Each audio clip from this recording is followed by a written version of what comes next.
La puerta. Llevaba 4 meses encerrada en esa casa de salud, pero si le hubieran pedido una descripción exacta de ella, no hubiera sabido hacerla. Sí conocía los cuartos pintados de verde pálido, que se sucedían los unos a los otros a lo largo de los oscuros corredores, los baños con muros de azulejo blanco que nadie usaba, los sanitarios inmanentemente fétidos, de los que cada mañana las afanadoras recogían los pedacitos de papel manchados de excremento, de flemas, de sangre, que las internas arrojaban sobre los mosaicos ajedrezados del piso durante el día, con su bata raída de algodón blanco, manchada y sucia de sudor en el escote. Recorría descalza ese edificio de fachada presuntuosa al que se llegaba cruzando un jardín estúpidamente bien cuidado, que se extendía ante la gran puerta de acero inoxidable y vidrio. Luego el vestíbulo de mármol gris y las salas de visita, pintadas también de verde pálido, ajuareadas con muebles forrados de cuero artificial y sobre las que presidía la mirada paciente y angélica de un sagrado corazón de Jesús, o la cabeza despectiva e indiferente dentro de los bien organizados pliegues de su manto rojo de la Fabiola de Jenner. Traspuesta la segunda puerta se extendía ese mundo aparentemente apacible, silencioso de la locura. Los prados de césped verde sobre los que las mujeres escupían gruesas flemas, sobre todo en la mañana. Las canchas de tenis abandonadas, carcomido el pavimento de polvo de ladrillo, la piscina lamosa recubierta de azulejo blanquecino, en la que nadie se bañaba ya, y cuyo fondo resbaladizo, surcado intermitentemente de gruesas ratas, ya solo era un abismo inquietante, insondable, escudriñado por contemplaciones turbias, demenciales, y en cuyo borde se sentaban las internas a hablar desilvanadamente, mientras fumaban cigarrillos corrientes que luego arrojaban al fondo. Largo rato desde la terraza en que estaban las 2 mesas de ping-pong, había estado contemplando cómo la luz de la tarde hacía vibrar las últimas hojas de los ciruelos que se arrastraban lentamente por las veredas trazadas entre los mantos de césped. El otoño, pensó, dejando escapar muy lentamente entre sus labios heridos por las convulsiones de los electroshocks una bocanada de humo que el viento se llevaba hasta la piscina en que 2 internas sentadas en el borde fumaban también calladamente. Al cabo de 4 meses se había acostumbrado a la rutina del manicomio. El aseo sumario de la mañana, cuando todavía se oía cantar a los gallos más allá de la alta barda de ladrillo rojo, el estruendo precipitado y súbito de los grandes camiones que pasaban frente a la clínica por la carretera. Luego el desayuno, café con leche tibio, avena, bizcochos, pero no. Antes del desayuno, una voz que recorría los largos pasadizos desiertos 3 veces a la semana. Los lunes, miércoles y viernes, los martes, jueves y sábados. «Insulina», gritaba la voz que recorría presurosa esos corredores al amanecer. «Insulina», hasta que se perdía en un resquicio de la casa enorme. Al poco tiempo se escuchaban los pasos descalzos de las enfermas que, semidesnudas o apenas arropadas en sucias pijamas de franela, acudían adormiladas sin asearse a ese llamado que era como una convocación secreta hacia una cámara de tortura en la que se cumplía un rito propiciatorio para iniciar el día. Después del desayuno, la distribución de cigarrillos. Había algo en todo esto que desentonaba. Las monjas austeras, como grandes pájaros de plumaje blanco, blandían ante las enfermas que se apiñaban en su torno las cajetillas multicolores de tabaco negro que les eran arrebatadas ávidamente. A ella siempre le recordaba a la cigarrera del Pippin Toms, aquella noche en que se le habían subido las copas y en que había bailado hasta la hora de cerrar. Al amanecer había salido de la cama como impulsada por una urgencia inaplazable de alejarse de esa respiración satisfecha y apenas perceptible que alentaba a su lado.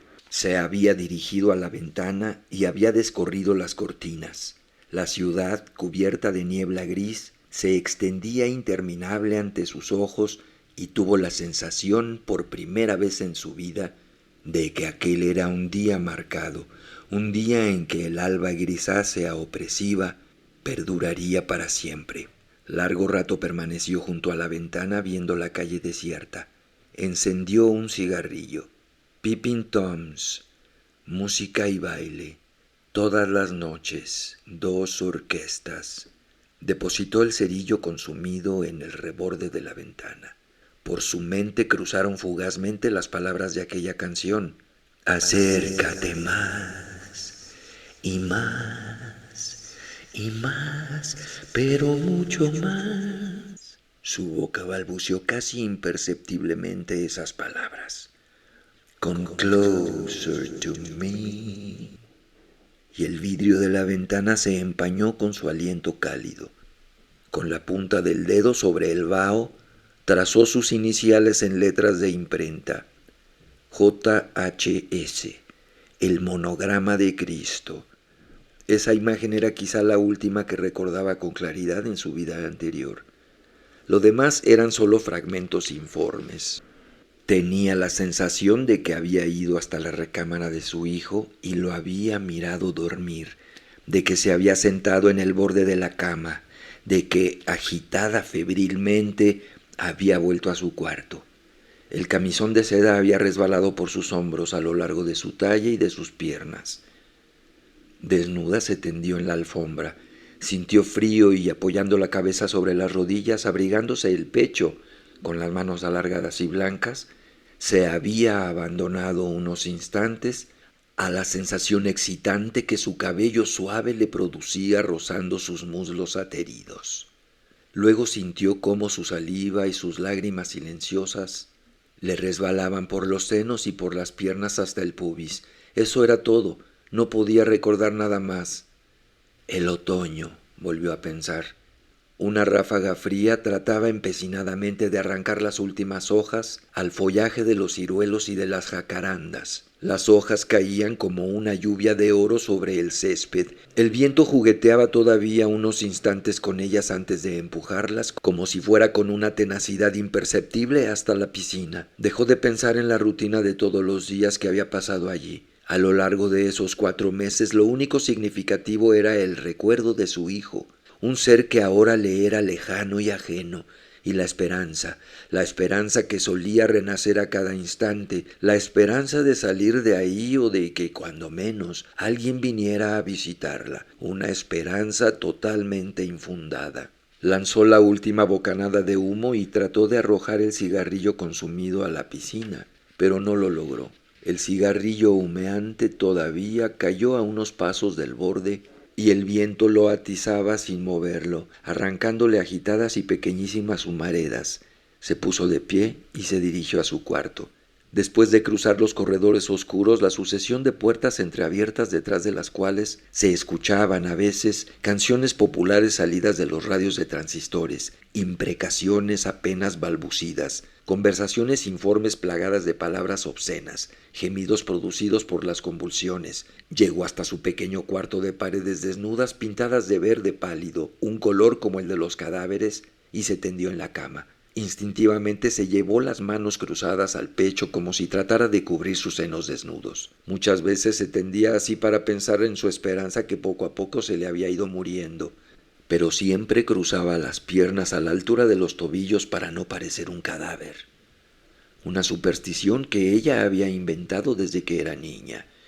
Pero ese día, tendida ahí, sobre esa cama estrecha, sobre las sábanas de manta arrugadas, contemplaba fijamente el cielo de la tarde, un cielo gris y sin sentido, como aquel cielo del alba que había estado mirando desde la ventana de su cuarto el día en que la habían traído ahí, y por mirar ese cielo que le recordaba la libertad perdida, olvidó cruzar las piernas.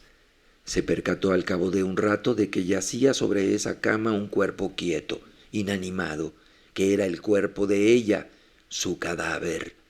El escalofrío de terror le cruzó la espina y en un instante su frente se cubrió de sudor con el bochorno opresivo que le produjo la revelación súbita del rompimiento de todas las cosas de su vida.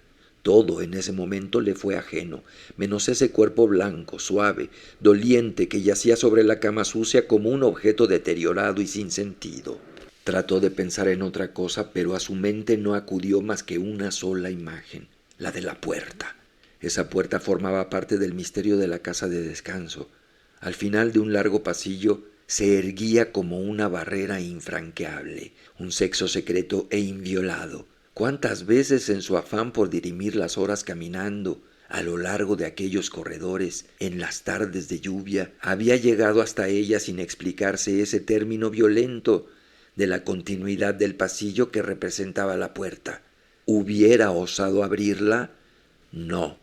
Parecía encerrar un misterio tenebroso, como si detrás de aquellas relucientes y pesadas hojas de cedro, con su cerradura de bronce pulido, estuviera oculto un cadáver, su cadáver tal vez.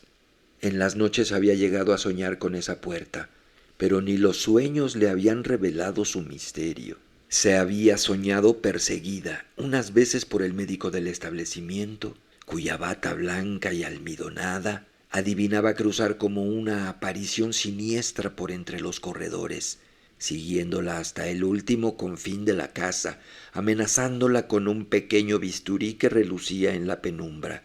De pronto llegaba ante la puerta, pero no osaba abrirla y prefería, en su angustia, entregarse a las caricias cruentas que el médico le prodigaba en todo el cuerpo, reteniéndola de pie, en un abrazo marmóreo contra el marco barnizado. Otras veces la perseguía una caterva de perros rabiosos, seguidos de los vigilantes y las afanadoras, que vociferaban insultos soeces a sus espaldas. Al llegar a la puerta le daban alcance y entonces despertaba bañada en sudor frío, convulsa, gimiente. Se incorporaba sobre la almohada y lloraba hasta que el sueño la vencía nuevamente. La sola imagen de esa puerta la estremecía. Por eso, cuando la imaginó en esa tarde que como el alba grisácea de su locura parecía interminable, sintió como un afán imperioso por vencer esa imagen que era ya, en el abandono total en que vivía, la única posibilidad de un encuentro trascendental. El encuentro consigo misma, con un tigre o con un asesino, con su propio cadáver entregado para siempre, desnudo a la otra ella, que con una mano temblorosa abriría la puerta. Se incorporó y trató de contener el temblor que había invadido sus piernas.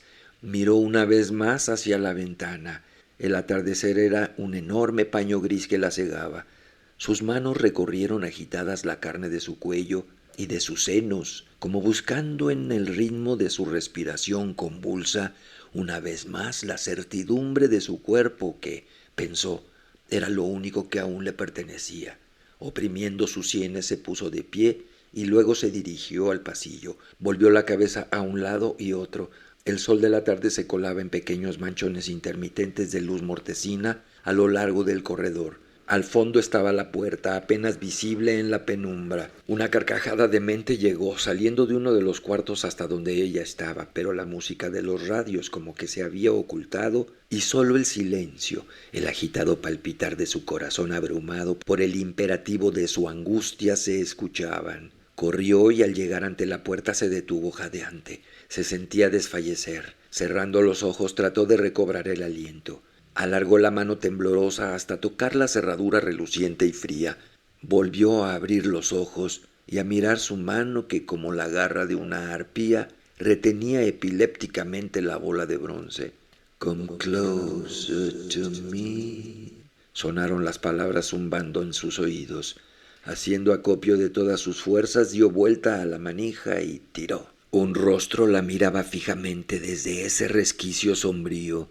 El terror de esa mirada la subyugó. Se acercó todavía más al pequeño espejo que relucía en la penumbra. El rostro sonreía dejando escapar por la comisura de los labios un hilillo de sangre que caía goteando lentamente en el quicio. De pronto no lo reconoció, pero al cabo de un momento se percató de que era el suyo.